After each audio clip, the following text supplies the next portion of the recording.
si cogen, por favor, el temario, lo abren por la página número 15. Es la parte del temario dedicado a estudiar la competencia y el monopolio.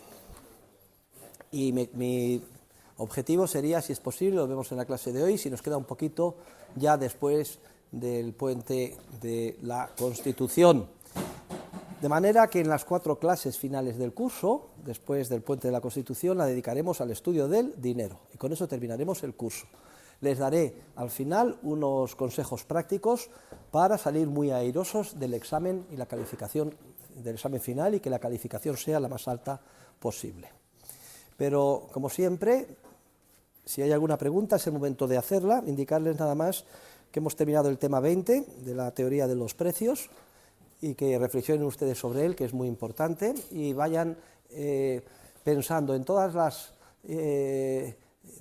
interacciones que tengan ustedes ahí fuera, oportunidades de comprar y vender y transacciones en las que intervengan, piensen en términos de lo que han aprendido en clase, que es la manera de ilustrar sus conocimientos. Y antes de empezar, ¿hay alguna pregunta, hay alguna duda? ¿Alguien quiere decir algo? Sí. A ver, profesor, yo tengo una duda respecto al... Voy a centrar la pregunta en la competencia unilateral entre comprador. Sí. Porque usted dice que es relevante... Una sola duda es ya un éxito en la vida. Tener una sola duda ya considero que va usted muy bien encaminado. Competencia unilateral entre compradores. La valoración del vendedor es irrelevante. Sí. Claro, pero yo ahí no lo veo porque, siguiendo el ejemplo, ¿no?, que usted pone, si la valoración del vendedor no es 100 sino 400, ya la subasta no tendría, o sea, el precio de reserva es 400, la subasta no... Ah, no, pero entonces es que no se dan las condiciones de partida para cerrar el trato, que es que haya una desigualdad de valoraciones subjetivas en sentido contrario entre cada parte. Ahí no sería posible de ninguna manera. Igual que el intercambio aislado, si yo solo estoy dispuesto a vender por 400 y usted solo está dispuesto a pagar por 300, pues lo siento, no hay trato. Lo siento, querida, pero no hay trato, no nos casamos. Tú exiges unas cosas que yo no te puedo dar y viceversa. Pues adiós, muy buenas, cada uno por su lado y tan felices. Y, por ejemplo, no yéndonos a 400, pero ¿y si nos vamos a 240, 250? Ah, bueno, pues si vamos a 240, 250, entonces en la subasta lo que se hace es poner un precio de partida. Entonces, si se pone un precio de partida tan alto, que solo hay uno, pues solo podría comprar ese uno a un precio entre 240 y 300. En muchas subastas, además, el precio de partida o el nivel de partida es tan alto que la subasta queda desierta, quedó desierta. No se presentó nadie a pujar. También pasa a veces, suele ser lo menos de las veces, porque las casas subastadoras están muy interesadas en colocar los bienes y en llevarse su comisión. Llegan a cobrar a veces hasta el 20% de comisión. Cuanto más barato es el objeto que se subasta, más alta suele ser la comisión. Y entonces, una de las labores o de los valores añadidos que ellas proporcionan es asesorar al cliente sobre cuál creen ellos que es el precio que podría obtenerse y que es conveniente poner un precio de partida inferior a ese. Y por esa razón publicitan tanto, hacen unos folletos espectaculares en papel couché, distribuyen por todo el mundo en varios idiomas, en internet, las redes. Si estamos hablando de las grandes casas de subastas, por ejemplo Christie's, etcétera, entonces incluso si van a subastar perlas se ponen en contacto con los jeques árabes, pues ya saben ellos dónde está la gente con dinero que ese tipo de mercancía le gusta y mueven el cotarro. Si se trata de un gran cuadro, por ejemplo Sotheby's, otra de las casas más importantes del mundo de subastas, pues también lo anuncian entre los amantes del arte. Generalmente los que tienen dinero y subastan son siempre grandes museos internacionales que tienen unos fondos casi ilimitados y pagan unos precios altísimos por los Picassos, etcétera, más que los particulares, aunque también los pueda haber. Y si estamos en subastas más cercas de casa, más prosaicas, más próximas a nosotros, como la subasta de pescado en La Lonja, en el pueblecito, yo que sé, de la costa norte o mediterránea en el que veraneemos, pues si vamos allí a curiosear, pues nos daremos cuenta pues que sí, más o menos tienen una idea de cuánto puede estar el kilo de ese tipo de pescado ese día y empiezan por abajo y enseguida, y además lo cierran enseguida. lo que es sorprendente es que no serán ustedes capaces de seguir el proceso de subida de las pujas, porque es tan rápido y se cierra, pum, siguiente, pum, siguiente. ¿Por qué es esto? Porque están muy acostumbrados. Una señal con el ojo significa que suben 5 euros, 10, te lo doy, o sea, a la velocidad de la luz. Claro, no pueden entretenerse porque si se entretienen, entre otras cosas, se les pudre el pescado. Muy bien.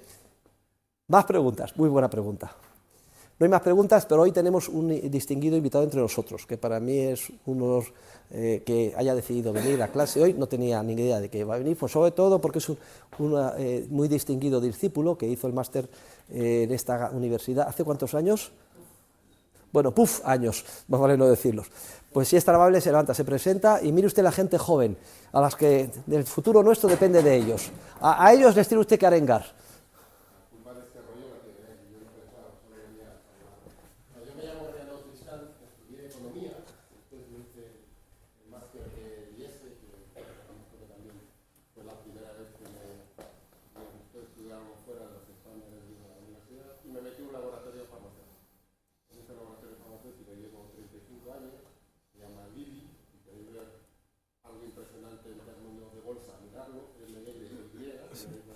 De los más importantes del mundo. Sí, era muy pequeñito, pero ahora le voy a contar mi historia que va a gustar más. Y como responsable de compras y finanzas, Unión Editorial un día me llegó que tenía un problema con un pedido y le ayudé a resolverlo y me envió como agradecimiento el libro de Derecho Bancario y Ciclos Económicos. Me lo llevé a la playa, a Murcia, me lo leí en agosto y ya por encima de 50 años, estamos hablando de por lo menos hace 10 años, en septiembre me animé a hacer el máster con el profesor. Pues lo hice en 2 años, pensé que trabajando no me iba a dar tiempo, fueron 2 años absolutamente maravillosos de los que sigo manteniendo la relación con el profesor y ahora ya que estoy cercano a la jubilación, pues me encuentro con un laboratorio que de repente se encuentra capaz de sacar al mercado 2 nuevos productos que van a cambiar la vida de un montón de personas con problemas médicos no resueltos. El primero me afecta a mí, que es la obesidad. Lanzamos un producto, ya lo tenemos en el mercado, pero el que va a salir ahora en el año que viene aquí en España para reducir casi el 30% del peso de las personas, por lo cual la obesidad para muchos puede dejar de ser un problema. Y la segunda, y yo creo que más importante, porque hemos tardado casi 30 años en sacar el primer producto, es para el Alzheimer. Sacamos un producto también el próximo año y ya en este caso personas que están empezando a tener Alzheimer se les va a retrasar. Es como cerrar un círculo y espero jubilarme en el mejor momento de la compañía. Era una compañía pequeña y hoy es la compañía con mayor valor en bolsa en Farmacia. Nueva York. Un aplauso para mi discípulo Tristán. Es claro que yo teniendo discípulos como usted o como Milei, etcétera, ya me puedo jubilar, ¿no? ¿Les parece a ustedes? Ya les dejo, yo les entrego a ustedes ya el testigo. Si el mundo es de ustedes, que son los que tienen que ocuparse y tomar la responsabilidad. Bueno, pues muchas gracias. Vamos a hablar sobre competencia y vamos a hablar sobre monopolio. Entonces, el primer epígrafe, los epígrafes que les voy a preguntar, que caen en el examen, son muy claros. El epígrafe 1 del tema 21, que dice competencia, situación o proceso, equilibrio competitivo versus procesos de mercado. Luego, el 4, comparación de 2 conceptos de monopolio. Y ya pasando al tema 22, los epígrafes 6 y 7, discriminación del precio por parte del vendedor y la interconexión de los precios. Y por último, en el tema 23, definiciones de monopolio. Las lecturas correspondientes a todos estos temas están en el volumen 1 de lecturas, que hoy mismo he ordenado que se enviara por mensajero al compañero que lo solicitó ayer. ¿Está aquí? ¿Lo ha recibido ya? Sí, bueno, he recibido el correo de la secretaria. ¿Ha recibido el correo con el texto? No. Pues mándesela, hijo, como dice Milei, mándesela, carajo. Vale, bueno, pues se supone que mañana llegará un mensajero con moto, se lo entregará, pero distribúyalo usted, o hágalo viral con los compañeros, que sea una inversión que fructifique, ¿eh? Bien, no se aterroricen porque es la primera vez en el curso en el que yo me he puesto por delante de ustedes en lo que se refiere a las lecturas de estos temas las tenían ustedes previstas hasta el 29 y el 5 y el 12 de diciembre. ¿Por qué lo he hecho así? Porque ya saben ustedes que no hay clase la semana que viene ni la siguiente por el puente y la anterior porque tengo que ir de viaje. Me ha concedido permiso el decano para un viaje profesional que tengo que hacer a Portugal, que voy a estar la semana que viene entera. Claro, yo no quiero que ustedes, todo esto lo aprovechen, profesor, no hay clase, de brazos cruzados o caídos en el suelo. De ninguna manera. Tienen que aprovechar este tiempo para ponerse al día, estudiar, y de ello dependerá el éxito de la asignatura.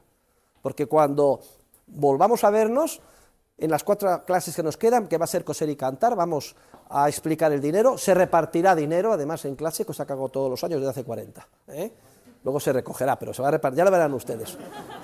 Ya lo verán ustedes, el helicóptero del profesor Huerta de Soto, que no es el helicóptero de Friedman, que estará en el purgatorio, donde debe estar 100.000 años sufriendo las llamas del purgatorio. No le deseo el infierno, pobrecillo, por haber copiado el ejemplo de Hume y no haberle citado. Maldito Friedman.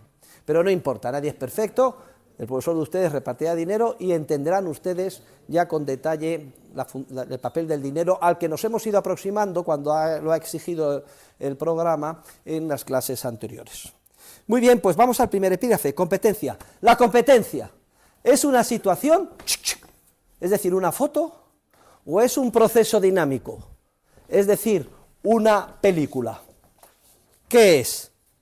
Bueno, ya lo sabemos, porque cuando explicamos la función empresarial, ya dijimos que la competencia era, ante todo, un proceso dinámico, algo en movimiento. ¿Un proceso dinámico de qué? De rivalidad. ¿Por qué se llama así? Porque en ese proceso los seres humanos que participan en él, y todos participamos en mayor o menor medida en el proceso cuando desarrollamos nuestra función empresarial, rivalizamos unos con otros por alcanzar antes que los demás nuestros tan ansiados fines. De manera que cuando creamos o descubrimos una oportunidad de ganancia y actuamos en pos de la misma y nos aprovechamos de esa oportunidad de ganancia, esa misma oportunidad de ganancia ya queda eliminada, no puede ser aprovechada por otro ser humano. Luego es un proceso de rivalidad, el primero que llega, pega y da 2 veces. ¿Significa esto que es la ley de la selva? ¿Significa esto que nos tenemos que matar unos a otros?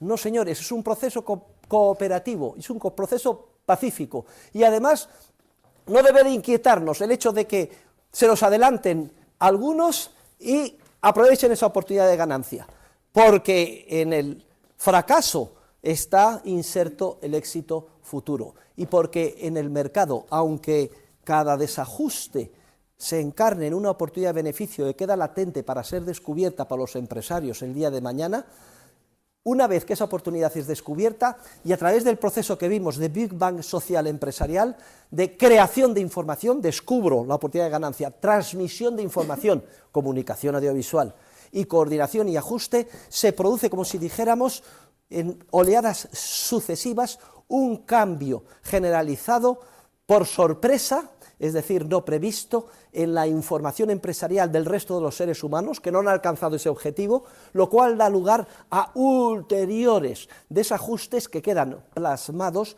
a su vez en oportunidades de ganancia ahí disponibles para que sean aprovechadas el día de mañana por nosotros. Y así sucesivamente, en ese proceso que yo he calificado de Big Bang social empresarial. Y si Steve Jobs, recuerden, pegó antes que nadie y descubrió esto, previamente había fracasado y había quebrado 2 veces en otros productos.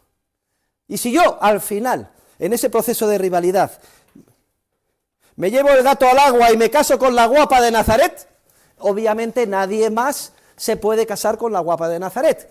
Y es claro que todos sus novios y todos los que la pretendían, etcétera, se van a quedar muy deprimidos y muy tristes. Pero eso va a durar 2 días, 2 noches. ¿Por qué? Porque están continuamente llegando al mercado nuevas Nazarets. Porque están continuamente naciendo nuevas Nazarets. Luego, por tanto, no se depriman ustedes. Se lo digo como consejo. Todos hemos sufrido mal de amores. Podía hacer una estadística. ¿Quién de los compañeros tiene en este momento mal de amores? ¡Ay, qué desastre! No se preocupen, que del fracaso surge la oportunidad.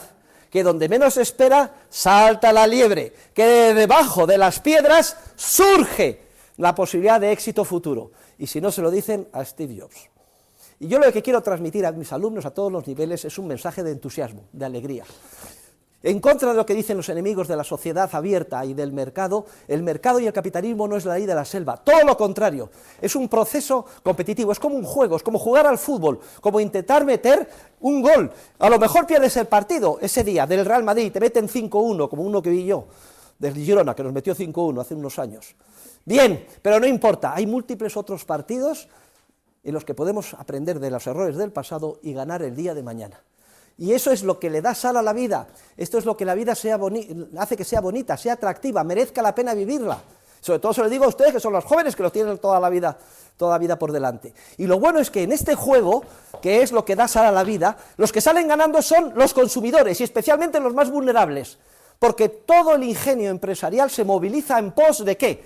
De descubrir los mejores productos que necesitaremos el día de mañana para cubrir nuestras necesidades, fabricarlos de la mejor manera y con la máxima calidad y venderlos al precio más reducido. Y por eso los países capitalistas tienden a la larga a ser los más ricos. Son los países en los que los más pobres más rápidamente salen de la pobreza. Y los países intervencionistas, y en la medida en que intervienen, son los más pobres. ¿Y eso que intervienen a base de qué? Regulación de precios, subsidios, salarios mínimos, control de rentas de alquileres, todo bla, bla, bla, bla, bla, bla, sobre pretexto de favorecer a los más desfavorecidos, los hunden y los condenan a la pobreza. Porque un pobre lo que necesita no es un pescado para salir del hambre, comérselo, necesita una caña de pescar, es decir, equipo capital, con el que pueda incrementar enormemente su productividad, y como se tiende a pagar en el mercado en función de lo que producimos, con eso salimos de la pobreza y cada vez ganamos más. Y ya les he explicado, recuerden el ejemplo del que va acumulando equipo capital en forma de taxis, y así sucesivamente. Luego ya saben ustedes el secreto para salir de la pobreza. Como dice mi dilecto discípulo, otro que tengo, se llama Miguel Ancho Bastos Boubeta. ¿Quién conoce a Miguel Ancho Bastos Boubeta? Los alumnos del máster, pero los alumnos de grado no, métanse ustedes, Miguel Ancho, es de la sucursal anarcocapitalista de Galicia, Universidad de Santiago de Compostela. Vale, dice que el secreto para salir de la pobreza es muy sencillo. Dice, capitalismo, aforro, porque es gallego, ahorro y trabajo duro. Capitalismo, ahorro, recuerden el ejemplo que pusimos del señor Hidalgo, el fundador de Europa, que empezó como taxista, llevando emigrantes en un Mercedes de segunda mano a Suiza. Es increíble. Esos son los ejemplos que tienen que coger. Y no de quiero ser funcionario como un gilipollas para estar toda la vida con un trabajo seguro, dependiendo del Estado y lavando el culo al político de turno. Eso es lo que tienen que hacer. No hay cosa que me saque más de mis casillas que cuando sale una estadística, ¿usted qué quiere? Yo soy funcionario. Y cuando voy a jugar al golf los domingos, está bloqueada el campus de la Complutense con miles de coches que van a hacer unas oposiciones para un mísero puesto de funcionario del Estado. ¡Qué vergüenza! Solo van a vivir una vez en su vida. ¿Se van a meter de funcionarios del Estado? ¿De funcionarios del demonio, de la encarnación del demonio? Hoy me parece que me ha puesto algo de adrenalina mi ley. Bueno, esto no hace falta que lo censuren, que quede para la posteridad. Pero entenderán que un profesor de ustedes, que tiene 66 años, que tiene el privilegio de dar clase a gente joven como ustedes, que yo les veo las caras, la ilusión que tienen, el mundo que se les abre, que se me caiga el corazón al suelo, pensando que han sido corrompidos por esta especie de droga estatista que nos rodea de lo políticamente correcto y que no son capaces de ponerse un objetivo en la vida superior al de ser unos simples funcionarios de segunda del Estado. Que conste que uno de esos funcionarios del Estado soy yo, pero ya saben que yo soy un virus introducido en el sistema para destruirlo desde dentro. No sé cómo se les ha colado al Huerta de Soto en la universidad pública. Otra manifestación de que el Estado no funciona, que son idiotas integrales. Bien, pues está claro lo que es la competencia y que tenemos que estar muy orgullosos de competir. No nos tiene que dar miedo competir. Es lo más bonito que hay en la vida, competir.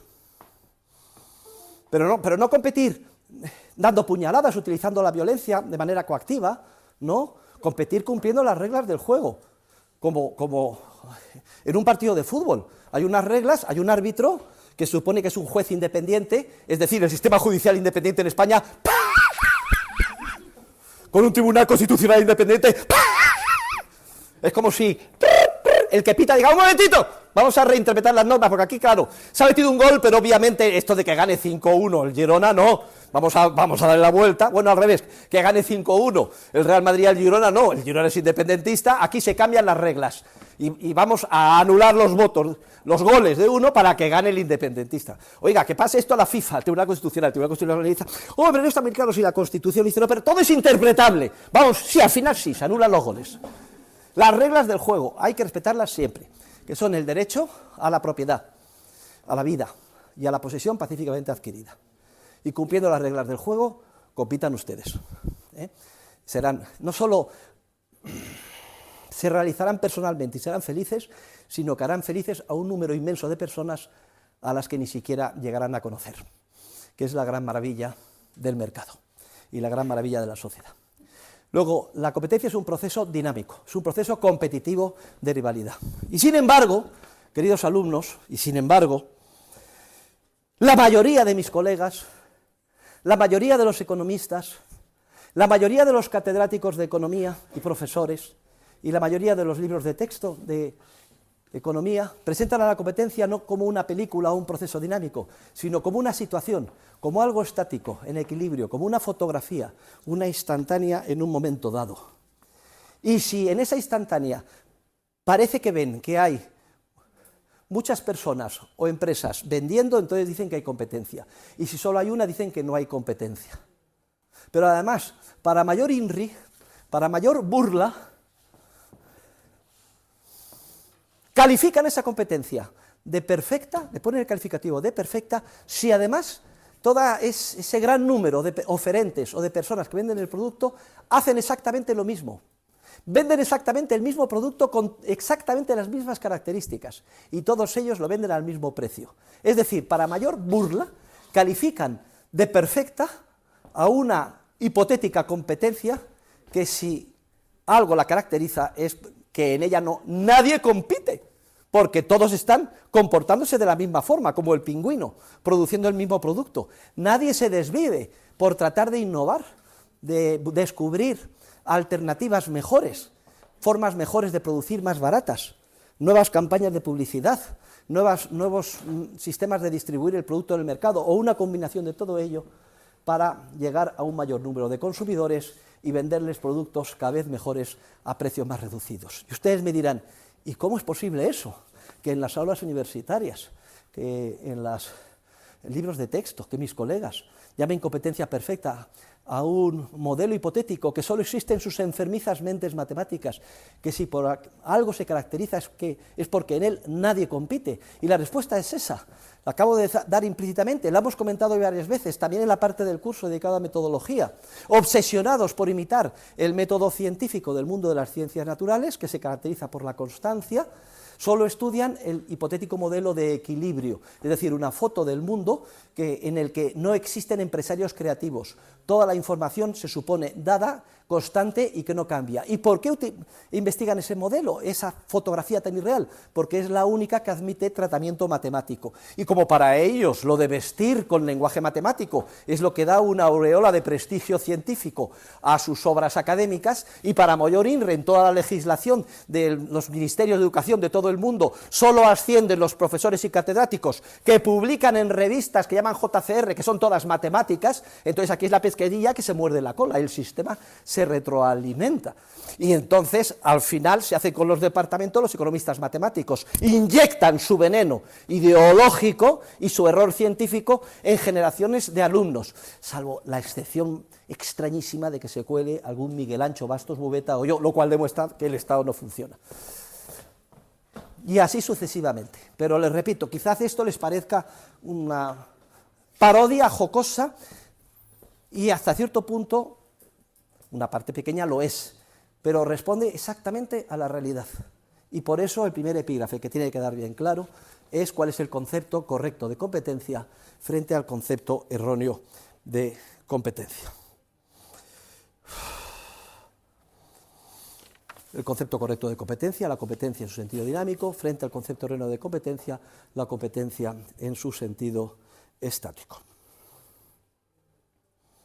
Y si ya hemos dado entrada al concepto a los dos conceptos de competencia, concepto correcto y concepto erróneo de competencia, de la mano de cada concepto de competencia, el concepto erróneo y el correcto, va un concepto paralelo de monopolio. Y así, al concepto erróneo de competencia, la competencia como fotografía estática, en la que solo se fijan si en una foto hay muchas empresas vendiendo, va de la mano un concepto erróneo de competencia, porque cuando solo hay en esa foto un único vendedor, se dice que hay entonces monopolio. Una foto estática, solo hay una persona vendiendo, monopolio. Y además, y aquí es uno de los pocos casos en los que el origen etimológico de la palabra coincide con el concepto erróneo, lo cual no suele ser lo habitual, el origen etimológico suele ser dar respaldo siempre al concepto correcto, pero aquí no. Monopolio procede del griego monos, uno, polein, vender. Un único vendedor, etimológicamente significa monopolio. Bien, puede describir en términos semánticos una realidad de que haya un único vendedor, pero si pasamos al ámbito de la ciencia económica, la teoría del monopolio lleva una connotación peyorativa y se refiere a una situación, a una fotografía sobre un sector determinado en la que parece apreciarse que solo hay un único vendedor. Se dice que entonces hay monopolio y ya ahí en cascada se desarrollan toda una catarata de críticas analíticas contra el tan denostado monopolio que supuestamente explotaría a los consumidores, etc. Y de la mano del concepto correcto de competencia va el concepto correcto de monopolio. ¿Cuál es el concepto correcto de competencia? Un proceso dinámico de rivalidad en el que en libertad, cumpliendo nada más las normas del derecho de propiedad y en ausencia de coacción institucional, es decir, en un entorno de vínculos contractuales, los seres humanos unos con otros rivalizamos por descubrir antes que los demás las oportunidades de ganancia en el entorno y aprovecharnos de las mismas. Ese es el proceso dinámico. Como ven ustedes, en ese proceso dinámico es irrelevante si hay 1, 2, 30, 40 o 40.000 personas compitiendo. Lo importante es que haya ese proceso dinámico de búsqueda por mejorarnos y ser cada día mejores en la satisfacción de los deseos de los consumidores. Y, por contra, va de la mano del concepto correcto de competencia, por contra el concepto correcto de monopolio, que es cuando se impide por la fuerza coactiva del Estado el libre ejercicio de la función empresarial en cualquier parcela social. Esto es lo relevante, porque si se impide con la fuerza coactiva del Estado que uno en cualquier parcela, por ejemplo el correo, la policía, la justicia, de facto la educación pública, etcétera, cualquiera pueda intervenir privadamente y crear y descubrir mejor y hacer cosas mejores que los demás, si se impide esto por la fuerza, entonces se bloquea la creatividad empresarial, se bloquea el proceso competitivo, se bloquea la fuerza que lleva a la continua mejora y al impulso de la civilización. Y entonces sí que el monopolio, entendido correctamente en términos científicos, como el privilegio concedido por la fuerza coactiva del Estado para reservar una parcela a unos pocos en perjuicio de los demás, entonces sí que produce esto un enorme daño social. El concepto erróneo de monopolio, queridos alumnos, es obvio. ¿Qué más da que en una fotografía haya aparentemente un único vendedor o no? Para empezar, la definición es que en un sector haya un único vendedor, pero la pregunta es, ¿se puede definir en términos científicos el concepto de industria o sector? ¿Sí o no? Porque, por ejemplo, la Coca-Cola, ¿en qué sector o industria interviene? O Eli Lilly, ¿en qué sector o industria interviene?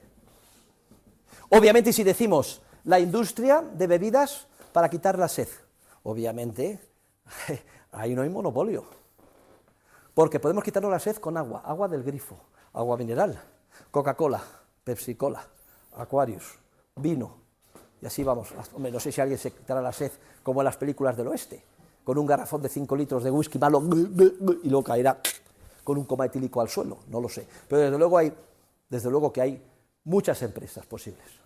Pero puedo reducir el concepto de sector e industria y decir, no, vamos a centrarnos en la industria de bebidas no alcohólicas, como dicen los americanos, sodas, es decir, dulces y con gas. pues entonces ya se reduce bastante. Entonces, hombre, no tiene el monopolio de la Coca-Cola, pero porque también hay Fanta, que a lo mejor es también de la propia Coca-Cola, y hay otras bebidas, y Pepsi-Cola, que hace la competencia a Coca-Cola, etcétera. Pero podemos reducir aún más el sector. ¡Shh! No me distraigan, señorita y señorito. Hombre, me estoy dejando la piel, hijos.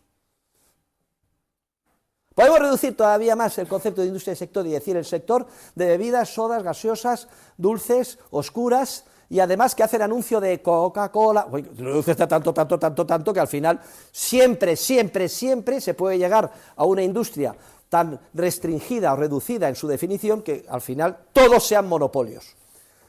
Por ejemplo, ¿tiene el profesor Huerta del Soto el monopolio de la enseñanza de la economía? Obviamente no, hay miles de profesores enseñando de economía en Europa. Pero vamos a ver, vamos a reducir la industria o el sector. Economía política de la escuela austriaca. Uy, aquí se ha reducido ya a la centésima parte del ámbito de la industria. Pero tampoco tengo el monopolio. Pero profesores especializados de economía austriaca, sean catedráticos en la Universidad de Madrid, en la Universidad Rey Juan Carlos. Ahí tengo yo el monopolio. Solo hay uno catedrático. Si bien es cierto que tengo muchos discípulos, profesores titulares que están aquí en esta casa y que serán catedráticos el día de mañana. No cabe definir en términos objetivos y científicos un sector, una industria, porque se puede hacer de tal manera que todo sea monopolio. Esta definición, por tanto, es irrelevante. Y además, si hago una fotografía y me fijo si solo hay uno, admitiendo efectos dialécticos que se pudiera definir de manera científica el concepto de industria o de sector, pero vamos a aceptarlo a efectos dialécticos. Y vemos que solo hay uno. Al hacer una foto no sabemos ni lo que ha pasado antes ni lo que ha pasado después. Con la legislación sedicente de defensa de la competencia, no hay nada que haya hecho más daño a la competencia que toda la legislación de defensa de la competencia y de competencia desleal. Milley se convirtió precisamente a la escuela austriaca, porque él era economista del mainstream neoclásico y de la escuela de Chicago, leyendo las aportaciones de Kirchner, Rothbard y un servidor sobre competencia y monopolio. En pocas palabras, asistiendo al equivalente de una clase como la de hoy. Y quedó convencido, y la conclusión a la que llega, ya saben ustedes cómo lo dice, ¿no? Que esto de la ley de defensa de la competencia es el resultado del zurderío de mierda. Es lo que es, zurderío de mierda, tiene mucha gracia. Bueno, pues en cuanto aparentemente en un sector hay un único vendedor, según la foto que se ha hecho en un instante dado, inmediatamente se ponen enfurecidos.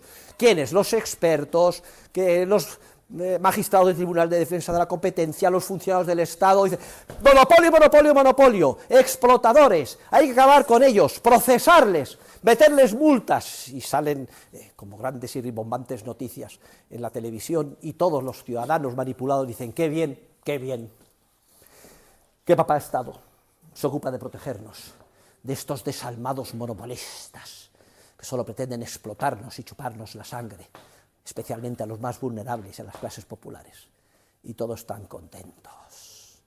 Pero el análisis hace agua por todas partes, porque puede ser que en ese aparente momento en el que se ha hecho la foto solo aparezca un vendedor, porque resulta que es el que de manera más efectiva, el que con mayor diligencia y el que mejor ha servido a los consumidores, de tal manera que coyunturalmente en esa circunstancia no hay competidor que pueda aproximarse o acercarse a él. Y entonces esa situación de predominio en esas circunstancias dadas, lejos de indicar un peligro para los consumidores, manifiestan justo lo contrario, que se ha servido a los consumidores mejor que nadie. Ahora lo vamos a ver en el famoso poema Tom Smith y la increíble máquina de hacer pan, que utilicé como guión con un premio de 1.000 euros hace unas cuantas promociones antes de ustedes a mis alumnos de comunicación audiovisual para que hicieran unos documentales al respecto. Hubo 3 finalistas y lo ganaron uno. Por ahí anda, me quedó un poco tristón, pero bueno, la verdad es que la película es un poco triste, yo le habría dado más alegría porque yo al fin y al cabo soy entusiasta y además muy optimista y veo el mundo con gran felicidad, sobre todo viendo a la gente joven y sobre todo viendo que el 30% de los votantes de Milei en la primera vuelta fueron los menores de 28 años. Todos los jóvenes de Argentina, prácticamente de todas las clases sociales y especialmente de las menos pudientes, votaron a Milei, porque Milei arrasa entre la juventud. Por eso soy optimista, porque en cuanto ustedes se descuiden, dejan de ser la juventud y son los que están de líderes en todo. por tanto quiere decir que el mundo va en la buena dirección. Y al final, ¿quiénes se quedan defendiendo las ideas contrarias a la civilización?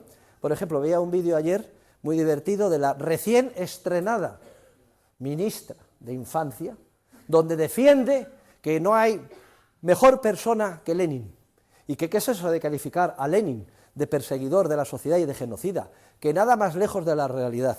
Sí, sí, hija mía, menuda ministra estamos hechos con estas ideas, y además achaca al que trata de rebatirla que no ha leído no sé qué novela que endiosa a Lenin. Mire, lo que usted no ha hecho es estudiar, pues, por favor, estudie usted un poco, le mandaré mi libro, Socialismo, Cálculo Económico, Sociedad Empresarial, y una vez que se lo estudie hablamos, querida ministra, pero bien te estrenas, con tus...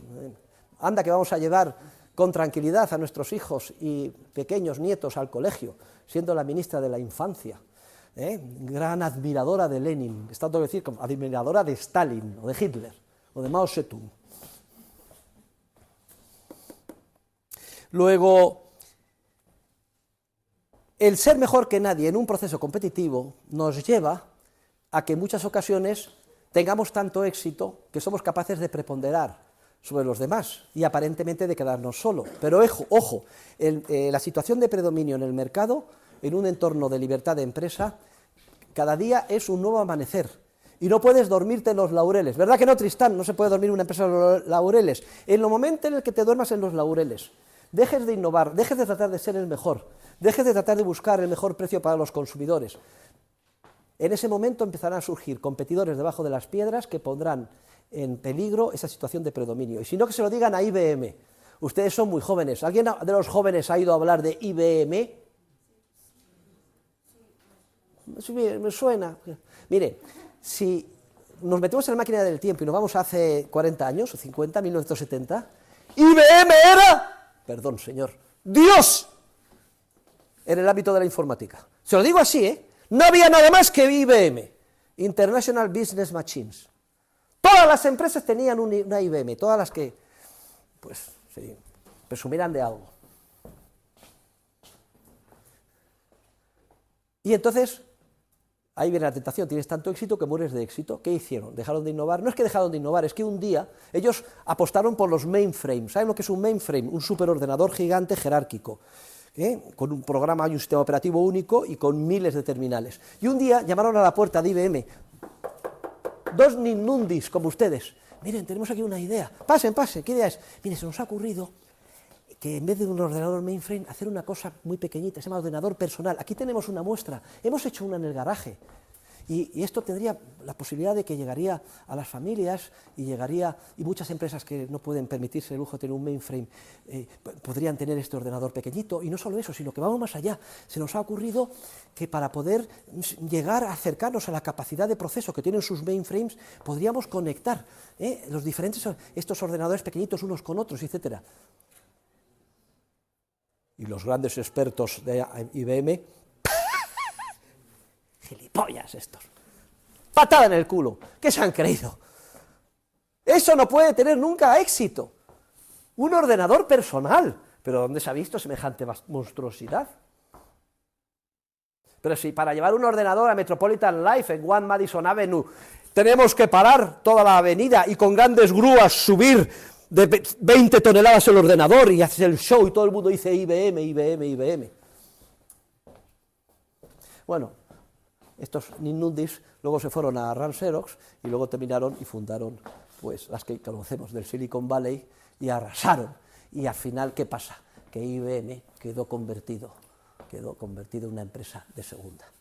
En el momento en el que no se revalide día a día tu capacidad de servir a los consumidores de la manera mejor, de innovar y de producir cada vez de manera más barata, en ese momento no nos tiene que crear ninguna inquietud que prepondere uno, porque la propia dinámica del mercado es tan poderosa, 8.000 millones de seres humanos creativos que se levantan cada mañana, es una fuerza tan inmensa, que al final esa posición de predominio desaparece, queda en la cuneta y queda convertida en una reliquia histórica, que solo aparece en los libros de historia de la empresa o de historia de la economía. En cambio, papá Estado empezará a decir, una situación de predominio, me cachis en la mar, pero ¿qué es esto? Amazon, pero si es que Amazon es que se ha quedado sola, no, es que lo hace mejor que nadie y ha cambiado el mundo. ¿Pero qué es esto? Pero está sola, obviamente está explotando a los consumidores, ¿no? Debía de haber muchos Amazons, o debía de haber muchos Microsoft, o debía de haber muchos bla, bla, bla, bla, bla. Venga, que se les intervenga, venga, multas, que entre la policía, que entre por la noche, que se lleve toda la documentación, a ver si ha habido, vamos a tener las pruebas, ningún derecho procesal, nada de nada. Multa, multa, multa. Grandes titulares. La consejera de la comisión, la miembro de la comisión de competencia, la consejera de competencia, la Comisión Europea, ha procesado a Amazon, o el mayor, 14.000 millones de euros se pide de multa. ¿Y esto qué es lo que motiva? ¿Qué es lo que produce? Perjudica primero a la competencia y segundo a aquellos a los que se quiere favorecer, porque entonces todos los incentivos para ser mejor que nadie quedan bloqueados. Porque como tenga éxito y sea mejor que nadie, nos destroza la vida al Estado. Y si no, vamos a ver qué nos dice Grant en Tom Smith y la increíble máquina de hacer pan. ¡Ah!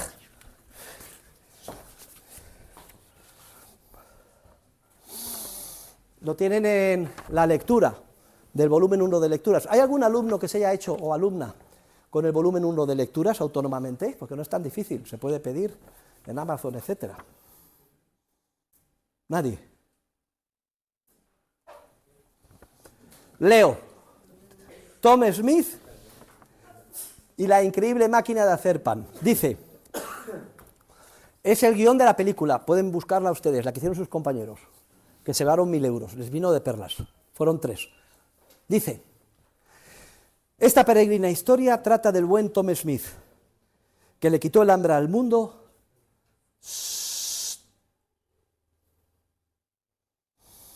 Anda que no tienen ustedes para hacer guiones de películas con esta clase. Esta peregrina historia, repito, trata del buen Tom Smith, que le quitó el hambre al mundo y pasó de héroe a vil. Tom fabricaba juguetes, era su especialidad. Por eso a todos asombra cuando se pone a hacer pan. Innovación. La máquina que ha inventado no es de poco más o menos, hace el pan casi de balde, en rebanadas y envuelto. ¿Imagináis el milagro? ¿Calculáis las consecuencias? Al fin come el mundo entero, gracias a Smith y su ciencia. Lo recibe el presidente, todo el mundo le festeja, y honores y distinciones llueven sobre su cabeza. Al principio parece que se admira, pero enseguida nos acostumbramos y creemos que eso es algo a lo que tenemos derecho y que ha existido siempre. Veamos cómo siguen. Es una traducción, porque el pareado está en inglés, es muy famoso. Estoy leyendo una versión desde hace 50 años. Lo recibe el presidente, todo el mundo le festeja y honores y distinciones llueven sobre su cabeza. Pero, ¿hay algo tan voluble como la cochina fama? De Tom, héroe de hoy, nadie se acuerda mañana. El tiempo vuela y Smith, aunque se ha hecho millonario, no es ya nadie para quienes comen su pan a diario. ¿Quién se acuerda de Steve Jobs?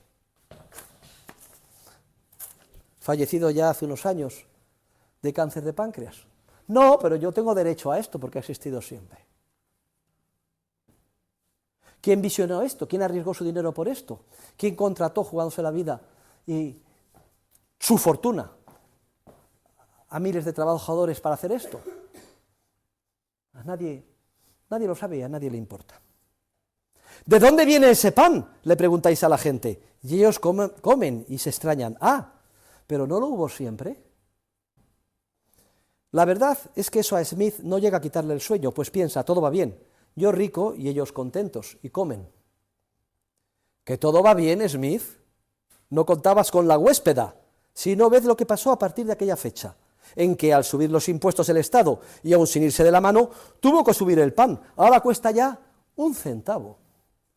¿Qué pasa?, clama la gente.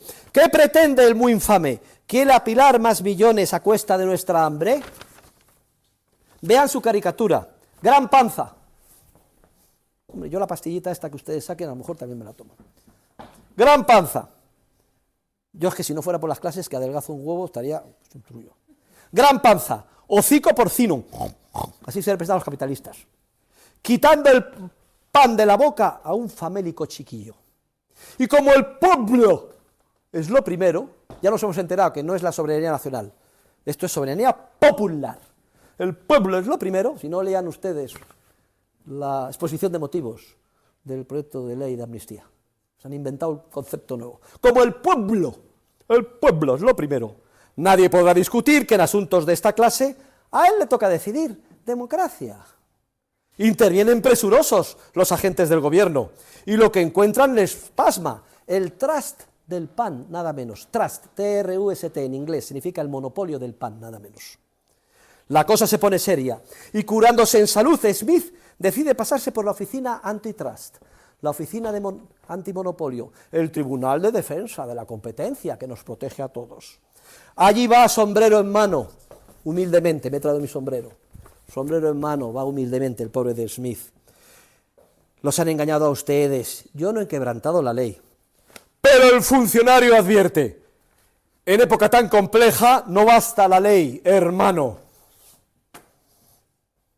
Es mucho más eficaz dejarlo todo de nuestra mano, del funcionario de turno.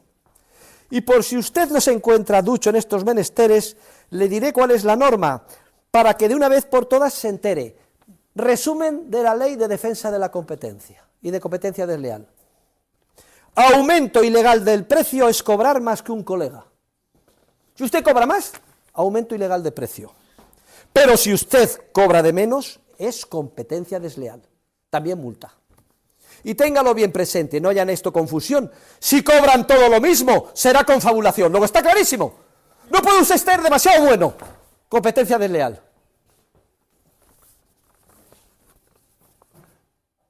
No puede usted cobrar de más. Está explotando a los consumidores. No puede usted cobrar de menos. Está siendo desleal con sus competidores. Ni tampoco puede cobrar lo mismo. Es un indicio clarísimo de que se han puesto de acuerdo en confabulación para explotar a los consumidores. Luego, ¿está claro lo que dice la ley? ¿Está facilísima la labor de un empresario? No se puede cobrar más que los competidores, ni lo mismo, ni menos que los competidores. Soluciónenme este dilema.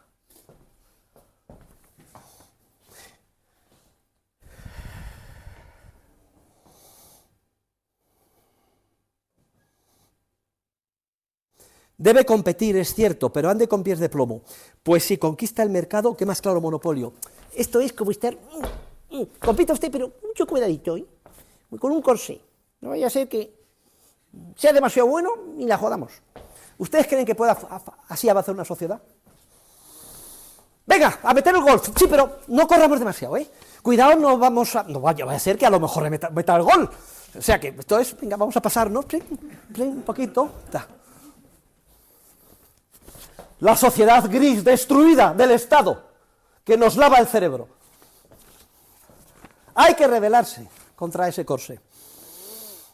Precio abusivo o escaso, el uno al otro no quita. Y si el bien público está en juego, ¿por qué no la parejita? 5 años truena el juez, y bien pudieran ser más. Hay que enseñar a esta gente respeto a la sociedad. Pasa el tiempo. Le han multado, le han destruido la vida, le han quitado la empresa, se la han dividido. Ahora el pan lo hace el gobierno, y no es preciso decirlo. Todo está bien controlado por los ministerios, y el público protegido y seguro. Claro que el pan sale a dólar. El Estado lo vende a medio centavo, y el resto lo paga el contribuyente, es decir, los ciudadanos. Es una parodia en forma de pareado, pero que es fiel reflejo de la realidad esquizofrénica del mundo que nos rodea. Y si no, solo tiene que hacer una cosa, leerse la Ley de Defensa de la Competencia y de Competencia Desleal, leyes hechas con la base científica del modelo de equilibrio y del concepto erróneo, de ambos conceptos erróneos, tanto de monopolio como de competencia, conceptos estáticos erróneos de monopolio y competencia. Hay un libro muy bueno que hemos publicado en Unión Editorial, El mito del antitrust, de Dominic T. Armentano, que está prolongado además por dos discípulos míos, que trabajan en el Tribunal de Defensa de la Competencia del Perú. ¿Usted se acuerda del nombre de ellos? Sí, Alosilla, ¿no? Rubén Alosilla, ¿no? Y no sé si el otro cómo se llamaba. Cualquiera de ustedes que quiera hacer el trabajo para sacar matrícula de honor puede utilizar el libro y escarbar un poco. ¿Se imaginaban ustedes que una clase de teoría económica podía ser tan disruptiva y revolucionaria como esta? Bien.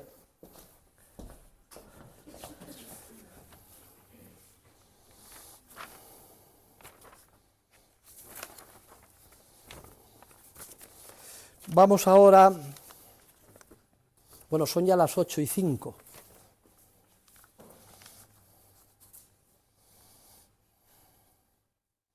Nos quedan 3 cositas muy cortas, que son la discriminación en el precio, la interconexión en el precio, bienes complementarios, bienes sustitutivos y definiciones de monopolio. Lo vamos a dejar aquí. Les doy la oportunidad de que ustedes avancen hasta esta parte que está en el libro que les van a distribuir, volumen 1 de lecturas, y por tanto el martes, después de la Constitución, no sé si es martes 13 o 12, 11. No, sí, el 12, martes 12. El martes 12 de diciembre terminaremos la parte de competencia y monopolio que nos queda y empezaremos con dinero. Y entre el miércoles siguiente y los 2 días de la semana siguiente terminamos con dinero. Muchas gracias a todos. Por favor. Una cuestión, se me olvidaba. Les han repartido este folleto. ¿Por qué limitar los precios de los alimentos no acabará con la inflación? Es bastante tibio, pero da en diana en muchas cosas. Léanselo, porque lo intuitivo es, que los precios son altos, vamos a congelarlos, y ya sabemos los efectos que esto tiene, cartillas de racionamiento, menos producción, precio más alto, mercado negro, etcétera. Y una de las principales labores de mi ley, en el decreto artículo único del día siguiente de tomar posesión, es acabar con todos los precios máximos, mínimos y regulados de Argentina. Muchas gracias. Léanselo,